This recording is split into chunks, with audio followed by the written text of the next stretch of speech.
예, 지난 8월 31일 날 IDF 발표에 따르면은 가자 지역 라파 지역에서 이스라엘 인질 6명이 안타깝게도 이 시신으로 발견돼서 수습했다고 발표했는데 어떻게 발견되었고 발견 당시 상황은 좀 어땠었습니까?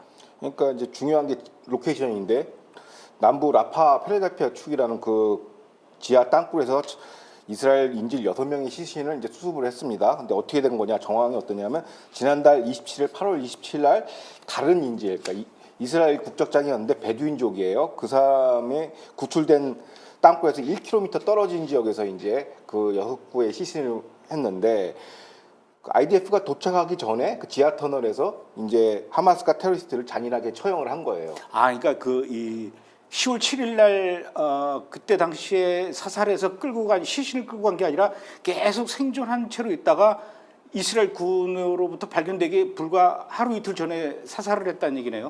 직전이라고 보시면 직전이라고 보신 게 맞아요. 타임라인을 보면 또 설명해드리겠지만, 그러니까 그 베두인 그 이스라엘계가 이제 그 사람이 풀려나고 그 라파 지역에서 작전을 하지 않습니까? 그 사람의 이제 증언을 토대로 해서 이제 수색 탐문에 들어간 거죠. 거기서 1km 떨어진 이제 지하 터널, 라파 국경에 있는 지하 터널에서 이제 6구의 시신가 발생됐는데 발견되기 직전에 이제 총살해서 직결 처형을 시킨 것이죠.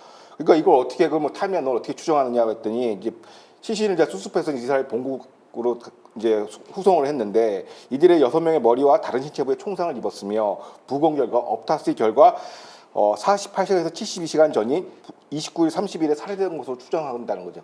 그 타임라인이라는 것입니다. 구출되기 직전이라는 것이죠. 그래서 그 시신을 이렇게 부검을 해보니까 그 오랜 기간 동안 이제 비위생적인 환경에서 방치된 것으로 이제 피부병 이런 것들이 이제 발견이 됐겠죠. 그래서 이런 어떻게 보면 이걸 영상으로 또 공개했지 않습니까? 이스라엘 국민한테 공포를 심어주기 위해서 요거를 이제 잘 기획된 하나의 테러 선무 공작이라고 생각하시면 되겠습니다. 아이고, 하루나 이틀 전에 발견됐으면은 생존한 채로 구출할 수 있었을 일이었는데, 자, 그런데 그 소식이 알려지고 난 뒤에 이스라엘 국민들 70여만 명이 거리로 뛰쳐나와서 반 이스라엘, 반 네타냐후, 총리 퇴진 뭐 이런 것들을 내세우면서 시위를 벌였다고 그러는데, 인질은 하마스가 사살을 했는데 왜 이렇게 이스라엘 국민들은 반정부, 반 네타냐후 시위를 벌이고 있는 겁니까? 그러니까 인질 6명이 사살한 이유는 바로 네타냐후 총리가 휴전 협상에 소극적이라서 그렇다라는 결론을, 그 명제를 가지고 네타냐후 타도만 외치는 것이죠. 그래서 텔아비브 반정부 시위대는 이제 텔아비브, 예루살렘 주요 고속도로를 점령하고 점거하면서 휴전 협상이 지연되면서 인질 사망으로 이어지고 있다. 총리 퇴진을 지금 구호로 외치고 있고요. 여기에 가세해서 또 누가 있냐면 이스라엘 최대 노동조합 단체가 있습니다. 히스타드 루트인데요. 이게 한 80만 명의 조합원이 소속돼 있어요. 주로 공공노조 위주로 돼 있는데 총리에게 휴전 협상을 압박하기 위해서 지난 8월 2일 날 이제 하루 동안 총파업을 선언했고요.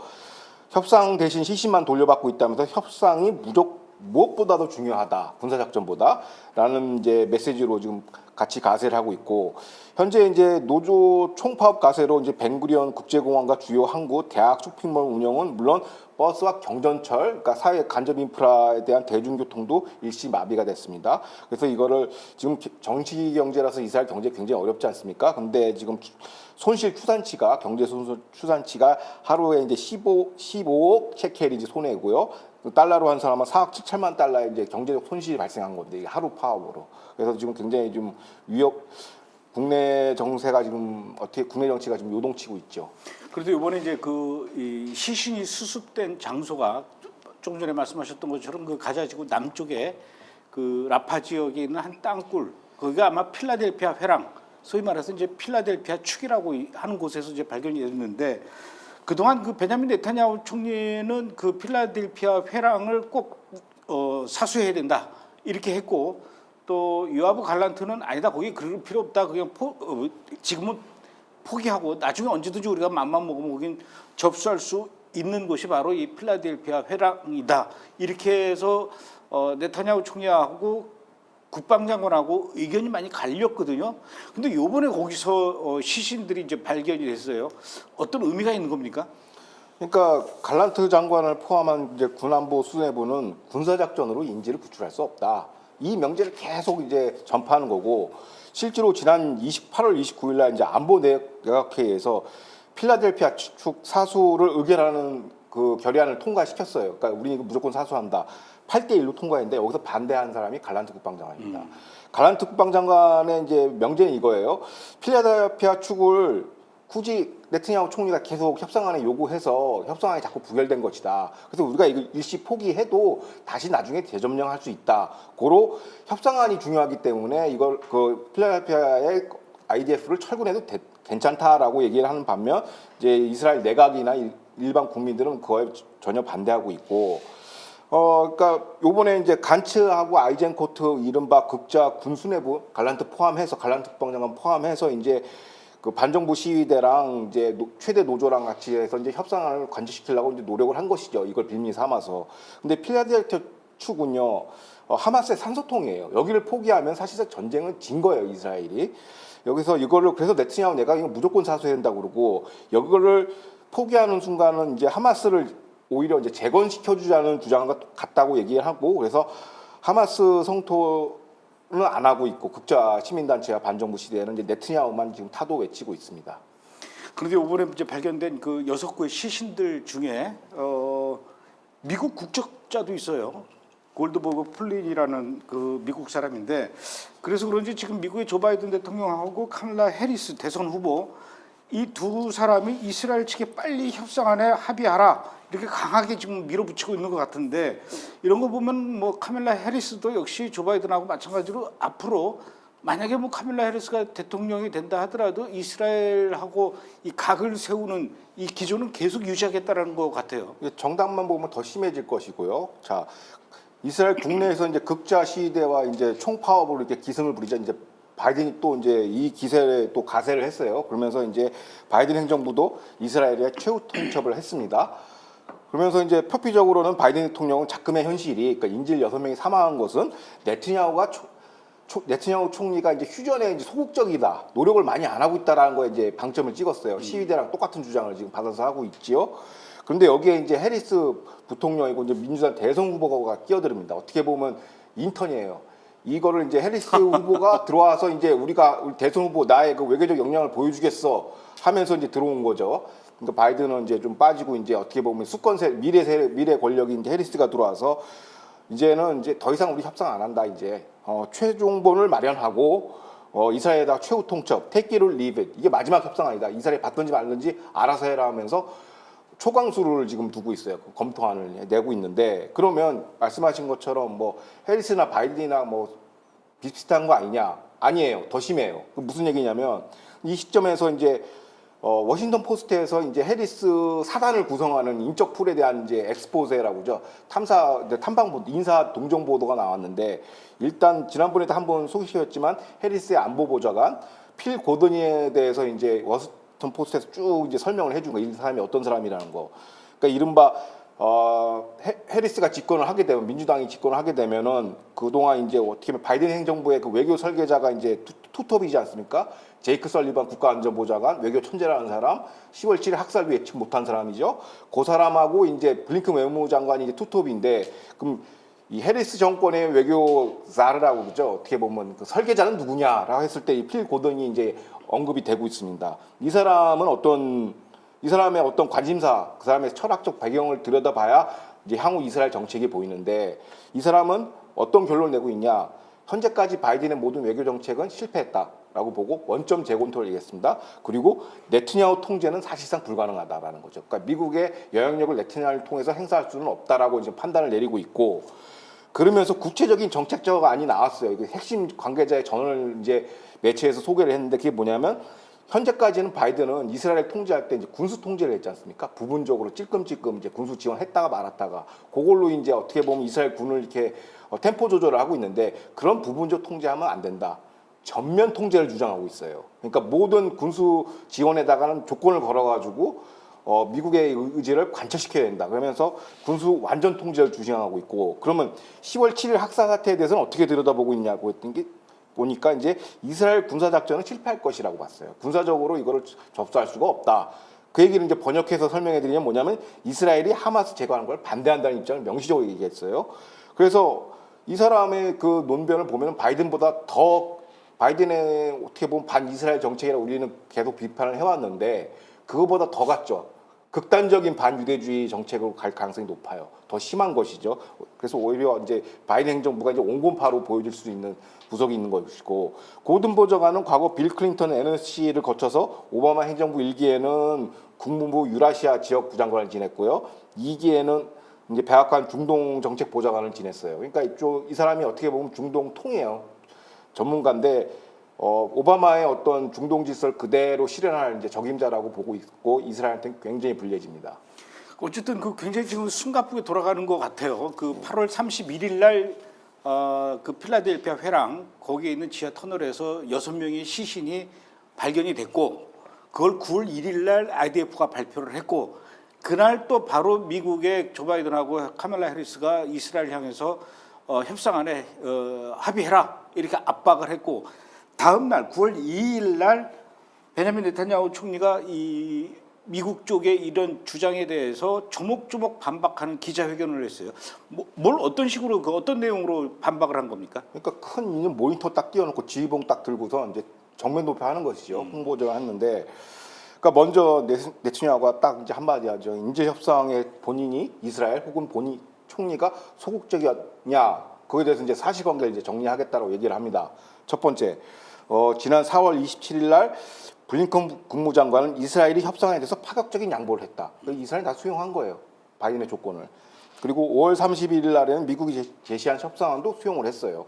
그다음에 가장 최근에 우리가 보도해드린 게 8월 16일 날 이른바 미국이 제시한 최종 협상안, 민주당 대선 전당대회 직전에 나온 이제 가교 협상안까지도 네타냐후 수용을 했단 말이에요. 내부 불만을 불식시키면서. 그다음에 지난 8월 28일 날 미 CIA 번스 국장은 뭐라고 했냐면 이스라엘이 협상에 매우 진지하게 임하고 있고 오히려 하마스도 역시 협상에 성실하게 임하라라고 한 거죠. 요것만 놓고 보면 네타냐후가 협상에 소극적인 게 아니라 미국 입장을 다 받았어요. 실질적으로 4차례, 5차례 거쳐서. 그런데 자꾸 엉뚱한 소리를 하는 것이죠. 그러니까 네타냐후 책임이고 오히려 이거 협상안이 좌초된 거는 네타냐후 이스라엘 책임이 아니라 하마스가 계속 이거 결렬시키는 거죠. 계속 비토시키고 이거를 해소하는 게 하마스의 입장이라는 것이고, 그러니까 앞서 얘기한 그 필라델피아 통로가 중요한 거 뭐냐면 여기에 수십 개의 발견된 터널들이 사실상 그 하마스의 그 산소통 역할을 하지 않습니까?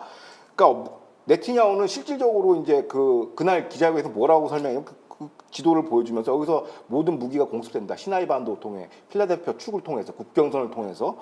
그럼 어떤 형태가 있냐면 IDF가 철군하면 이 지역을 철군하면 갈란트는 철군하고 우리가 다시 재점유할 수 있다는데 아니라 그게 안 된다는 이유가 뭐냐면 철군하고 나면 시나이 반도 지하 터널이 다 연결돼 있어요.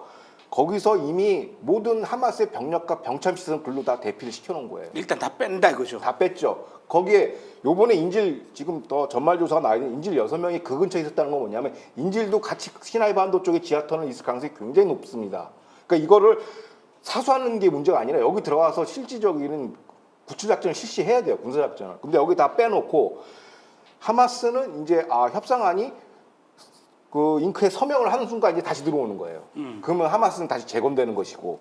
그러니까 이게 어떻게 보면 10월 7일 학살 무한 반복, N번째 시즌이 반복하는 거고, 시나이 반도 이거 자체가 이제 어떻게 보면 휴전안만 고집하게 되면 하마스를 이제 이롭게 하는 것이다. 이걸 갖다 명시적으로 얘기를 했어요. 네타냐후 총리가. 우리가 하는 얘기를 네타냐후 총리가 기자회견에서 딱 했고, 그러면서 뭐라고 하냐면 극지하 시위대, 간측, 갈란트 국방장관 이런 안보 수뇌부들 향해서 뭐라고 얘기를 했냐면 제발 좀 전쟁을 방해하지 말고 좀 빠져라.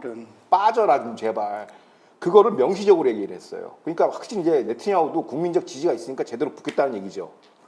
어쨌든 그 뭐 국제사회로부터 비난을 받든 말든 하마스는 지금 이스라엘 인질 6명을 살해를 했어요. 그런데 이제 아직까지도 가자 지구에는 많은 수의 인질들이 남아있단 말이에요. 그 중에 뭐 얼마나 또 많은 사람들이 이집트 시나이 반도로 또 빠져나갔을지는 잘 모르겠지만 이런 상황에서 또 여차하면 하마스는 나머지 생존해 있는 인질들 중에 몇 사람을 또 끄집어내 가지고 사살할 수도 있을 수도 있기 때문에 지금 나머지 그 돌아오지 못하고 있는 인질들의 가족들이 얼마나 또 좌불안석이고 걱정이 태산 같겠습니까? 이런 상황에서 정말 하마스가 원하는 바는 뭘지 그 무슨 생각으로 이러는 것 같습니까? 그러니까 그날 이제 이 네타냐후 총리 이제 히브리어 버전이 있어요. 그것도 딱딱 설명을 이제 PT로 이렇게 설명을 하는데 내용이 뭐냐면 실제로 하마스 지하 터널에서 이들의 어떻게 보면 전술교리를 문건을 지금 입수를 한 거죠. 거기에 뭐라고 나와 있냐면 인질을 주기적으로 처형할 것, 이 영상을 공개할 것, 그래서 이걸 통해서 이스라엘 사회를 분열시킬 것, 그래서 휴전 협상을 완성시킨다는 전술교리가 발견됐어요. 문건이. 이게 전술이에요. 그러니까 뭐냐면 하마스는 이스라엘과의 전쟁에서 승리할 필요가 없어요. 그냥 생존 연명만 해도 승리예요. 그러니까 즉 하마스의 그 성공 방정식은 뭐냐면 10월 7일 학살로 이스라엘을 공격해도 하마스는 절대 망하지 않는다. 이거를 그 대리 세력 전체한테 유포를 하는 거예요. 사실 군사력만 따지고 보면 중동에서 가장 강력한 군사력이 이스라엘이에요. 하마스는 어떻게 보면 동네 깡패란 말이야. 그런데 우리 동네 깡패한테 이스라엘이 쩔쩔맨다는 걸 보여줘야 이게 전략적 승리라는 거예요. 하마스 입장에서는. 이 방정식이 성립이 됩니다. 그래서 하마스의 전략은 간단해요. 사실상 공격은 해놓고서는 홍보 전쟁을 하는 거예요. 선동 공작을. 자, 대표적으로 이런 것이죠. 뭐 과거 우리 브레티브에서 여러 번 소개해줬지만 ICJ, ICC가 네타냐후 갈란트에 대한 체포영장. 근거가 뭐죠? 인도적 위기. 민간인 학살을 한다. 그러면서 그 영상을 계속 배포하면서 국제사회 압력을 갖다가 이스라엘에다가 한편으로는 이게 찍어 누르는 것이고 또 한편으로는 인질 처형 영상을 해서 이스라엘 국민들을 갖다가 동요시키고 극좌파들의 어떤 그 지지를 이어내서 빨리 협상을 휴전안을 사인할 수 있게끔 그걸 종용하는 게 그게 하마스의 그 전략이고 그렇게 하면 하마스는 승리하는 겁니다. 재건되기 때문에 실질적으로 다 이길 필요가 없어요. 그냥 우리는 생존만 하면 이기는 겁니다. 그래서 여기에 발맞춰서 하마스 대변인도 뭐라고 발표를 했냐면 공식 성명으로 IDF 접근 탓에 인질이 죽었다. 그러니까 너네들이 군사적으로 우리를 압박하기 때문에 인질을 죽인 거라는 담론을 갖다가 자꾸 퍼뜨리는 것이고 이거를 극좌 시위대나 반정부 시위대가 받아서 네타냐후를 또 압박하는 구조죠.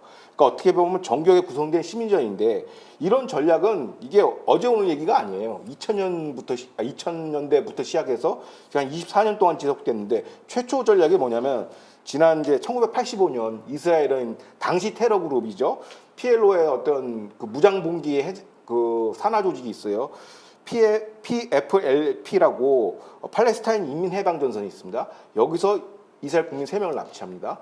그래서 이 국민 송환 인질을 그 교환의 대가로서 테러범 1,150명을 석방하게 돼요. 그러니까 그게 어떻게 보면 첫 번째 그 협상안이죠. 인질 교환 협상안인데 이스라엘 국민 3명 대 테러범 1,150명. 근데 여기에 이제 구속돼 있던 체포돼 있던 테러범 1,150명 중에 누가 있었냐면 아미드 야센이라는 사람이 있어요. 이 사람이 추록해서 제일 먼저 한 게 뭐냐? 오늘날의 그 하마스를 창립한 사람이에요. 하마스란 무장 조직을 만들었어요. 그러니까 이스라엘 감옥은 일종의 대학 같은 거예요. 여기서 이제 전문성 쌓아가지고 나와가지고 이제 하마스라는 조직을 만든 거죠. 무장 정파를. 그게 이제 첫 번째 사례고 두 번째 사례가 뭐 감독님도 잘 알고 계시는 게 신화르죠. 지난 2011년 이스라엘이 길라드 사일릴 하사를 갖다 납치했지 않습니까? 이거에 대한 대가로 그 당시에 이스라엘의 감옥에 있는 1027명의 그 테러범들을 석방했지 않습니까? 맞교환하려고 했는데 그때 1027명 중에 한 명이 신화르였어요. 그 사람이 나와가지고 이제 오늘날의 하마스에 어떻게 보면 그 야전 총사령관이 된 것이죠. 지금 1인자죠. 1인자고 사실상 1인자고 그러니까 이스라엘 감옥은 이제 최고의 과정이에요. 테러리스트들의. 그래서 이걸 이제 몸속으로 체득했기 때문에 하마스의 인질 협상, 휴전 협상은 테러 출구 전략인 거야. 전쟁을 종료하는 방식이 어떻게 보면 꽃놀이패죠. 공격해놓고선 이제 출구 전략으로 우리는 승리한다. 이거죠. 그래서 문제는 이제 극좌 제도권이 여기에 이제 부안해동하는 것이죠. 갈란트 포함해서 국방장관, 안보수뇌부, 언론, 뭐 노조, 주류 제도권, 금융 모두가 여기에 이제 오케이를 하는 거야. 그래서 하마스 시나리오의 조력자 노릇을 하고 있다라는 것이고 어떻게 보면 10월 7일 학살의 원조는 길라이드 사일릿 하사의 그 석방이 어떻게 보면 하마스한테 영감을 준 거죠. 신화한테 영감을 준 거고 여기서부터 인셉션이 시작됐다고 보는 거예요. 그래서 극자 여기서 부안해동하면 안 된다. 그래서 하마스의 전략을 정확하게 알고 우리가 이걸 파악을 해야지 막무가내의 그 무슨 인질 협상론, 뭐 무조건 인질 협상 이런 거에 빠지면 하마스를 이롭게 하는 거고 하마스 전술에 그대로 놀아나는 것이다라는 거고 현지에서는 지금 지적하고 있습니다. 그때 당시에 그 길라드 하사가 이제 인질로 끌려갔을 때 그 하마스가 요구하는 게 이스라엘에 있는 교도소의 그 이 팔레스타인 테러리스트들을 풀어줘라.